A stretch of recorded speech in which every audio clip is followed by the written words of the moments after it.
Hello everyone, welcome back. You are with me, Rumi Yasmin, and today's lesson is very important and interesting as well. So stay tuned with me. We all know that we live in an earth, okay? And some portion of the earth were found in hilly regions, somewhere the mountainous regions, somewhere the plain, somewhere the plateau. Somewhere we found the ocean, somewhere the sea, somewhere we found the hill or the mountains. But how they actually formed and what was the reason for the climatic variation of the region? To answer all these questions, many scientists and geologists have postulated their own hypotheses and theories. Among them, the most important and significant theories, that is the Continental Drift theory that was given by the Alfred Wegener in the year 1912. Okay? And today's lesson is all about the Continental Drift theory that is given by the Alfred Wegener. In more details we will be discussing. Okay? So the Professor Alfred Wegener was from the Germany, okay? And he postulated his Continental Drift theory in the year 1912. But this theory wouldn't come in line till the year 1922. When he elaborated his concept in a book, the name of this book is Die Industrie hat the Continent and the Ocean. The name is the Germany. So the book name is the Die Industrie hat Continent and the Ocean. Okay. And later on, this book was translated in English in the year 1924. And after that, these theories become so popular. Okay. So, as I already told you that the Alfred Wegener was a meteorologist, so the main aim to postulation this Continental Drift theory was to explain the major climatic changes in the continent of a region. And he also tries to explain how the mountain and how the ocean are formed actually. Okay? Today we will be covering the theory in more details. Well, now have a look the Continental Drift theory in gist, and after that I will explain the theory in more details. Okay? So that is the world map, and that is all the continents, and that is the Asia, Africa, North America, South America, Greenland, and all that. Okay? So that is the present scenario of the Earth. And all the continents are separated from each other, but according to the Alfred Wegener, all the continents were together before the Carboniferous age. So all the continents are together in that age, and this is known as the Pangea according to the Alfred Wegener. And this Pangea was surrounded by a huge water bodies that was known as the Panthalassa according to the Alfred Wegener. But due to some cause like the gravitational force, differential gravitational force, and the tidal force of the sun and the moon, all the continents had broke and they separated from each other. As a result, we can see the present scenario of the world like that. So that is the Continental Drift theory. And he also tries to explain how the ocean, how the seas, how the mountains were originated. Okay? So have a look the theory in more details. First understand what is the Pangea. If you carefully observe the word and if you try to find out the meaning, you will be able to find out the definition of it. So the word pan means a large or huge, okay? And Gea means a continent. So Pangea means a large continent, okay? All the continents were together, a large continent, that was known as the Pangea according to the Alfred Wegener. And according to the Alfred Wegener, Pangea was made by the lightest mineral, that is the shear, silicon plus aluminium. So now understand what is the Panthalassa. So the meaning of the pan is the large or the huge, and thalassa means the ocean.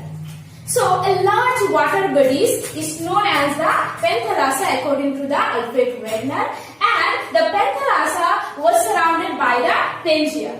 Okay? And the Panthalassa are made by the silicon plus magnesium.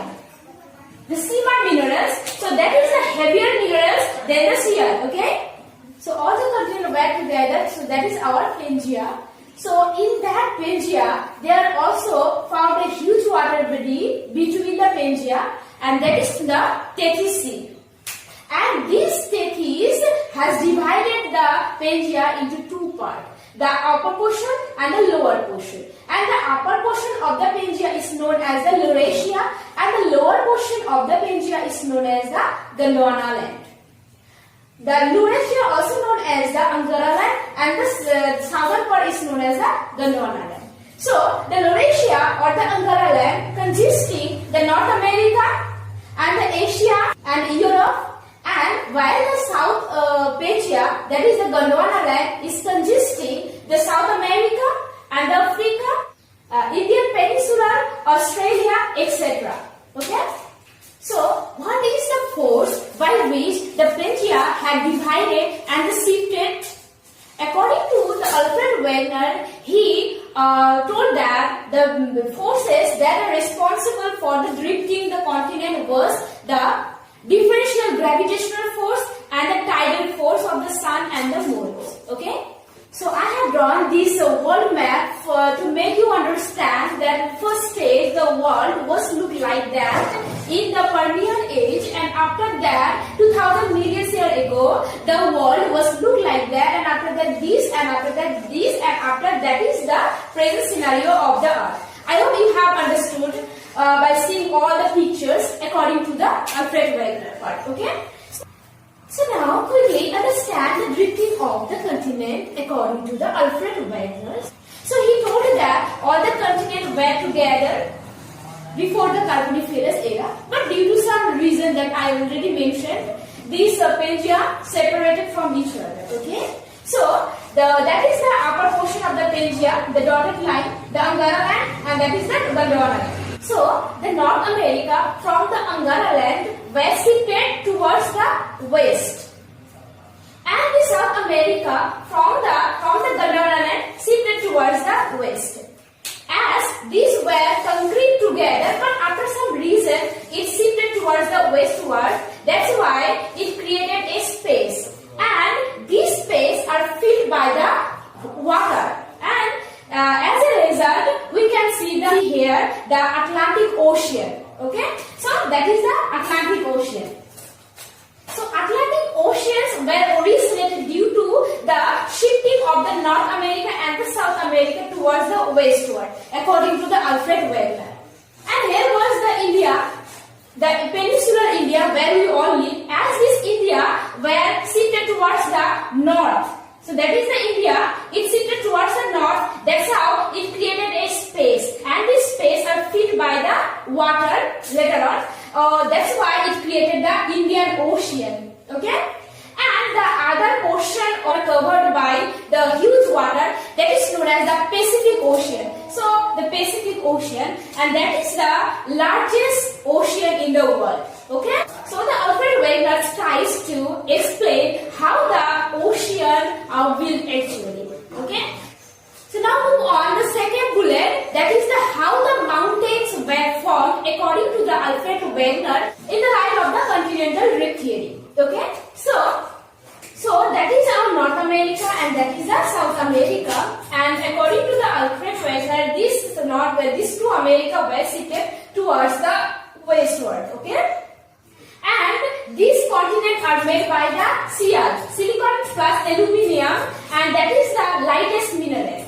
And here the ocean are made by the silica and the magnesium, the heaviest mineral. So when the America will come towards the westward and the resistance of the Sima, it will create a fold along the side of the North America and as well as the South America. So that's how we can see the rocky hills along the side of the North America and the unrich hills along the side of the South America. Is that clear? So according to the Alfred Wegener, the mountains and the oceans were formed in that way. Okay. So now have a look the evidence, some evidence in support to the continental drift theory. So the first one, the matching of the continent, that is also known as the jigsaw puzzle. So you know what is the jigsaw puzzle, right? A big picture are cut into small pieces in different shape, and after that they have to be fitted together. So that is the jigsaw puzzle. In the same way, if you look at the South America and the South Africa, and if I bring them together, suppose that is the South America and that is the Africa, so this is a great match. So that is known as the jigsaw fit according to the Alfred Wegener. It is the first evidence in support to the continental drift theory. It proves that once upon a time all the continents were together. As a result, the shape of the South America and the South Africa is look like. Okay. Now move on. The second evidence that I have for you, that is the evidence of the rocks. So the scientists and the geologists throughout the world, by using a method that is the radiometric dating, and they observe the rock throughout the world, and after that they come in conclusion that all the rock of the world have correlation. Suppose the part of the Africa and the part of the South America, the Brazil portion, the rocks are in the same age and the same pattern. So that is also a strong evidence in support to the continental drift theory. Okay. And now move on to third evidence, that is the tillite, deposition of the tillite. So tillite is the sedimentary rocks that are formed due to the deposition of the glaciers. So as the glaciers are found in the polar region, so the tillites are found only in the polar region. Okay. And the southern part of the Pangaea, that was known as the, what I told you, the Gondwana land. Okay. So the Gondwana land are separated into 6 parts later on. That is the South America, Africa, Indian Island, Australia, Antarctica, and the Philippines. Okay. And if you observe all the continent of the Gondwana land, you will find out the deposition of the tillites. So it proves that all the continents were together once upon a time. Okay. Now move on. The next bullet, the next evidence, that is the pleasure deposits. So pleasure deposition is the deposition of a very valuable minerals like the gold, the diamonds deposition are known as the pleasure deposition. So the coast of the Tana, and if you look at the Brazil part, you will find out the deposition of the pleasures. So that is the most important evidence in support to the continental drift theory. It proves that once upon a time the Tana and the Brazil portion were together. Okay. Now move on to the last, that is the fossils. So what is the fossils? Fossils means the traces of any plant or animal over a rock. After observing the world, the scientists and the geologists come in conclusion that there are correlationship of the fossils. There are found the similarity of the fossils. So, for example, the Lemuria, that is the species Lemuria that are very famous in the Madagascar, but this species is also found in the Indian Peninsula. So it also proves that the continents were together once upon a time. Okay. Whatever the later on, the continental drift theory that is given by the Alfred Wegener was criticized by the scientists and the geologists. So have a look at the criticism of that theory. Okay. The first criticism is the forces. So according to the Alfred Wegener, all the continents were together before the Carboniferous age. But he didn't say what is the force by which all the continents were together.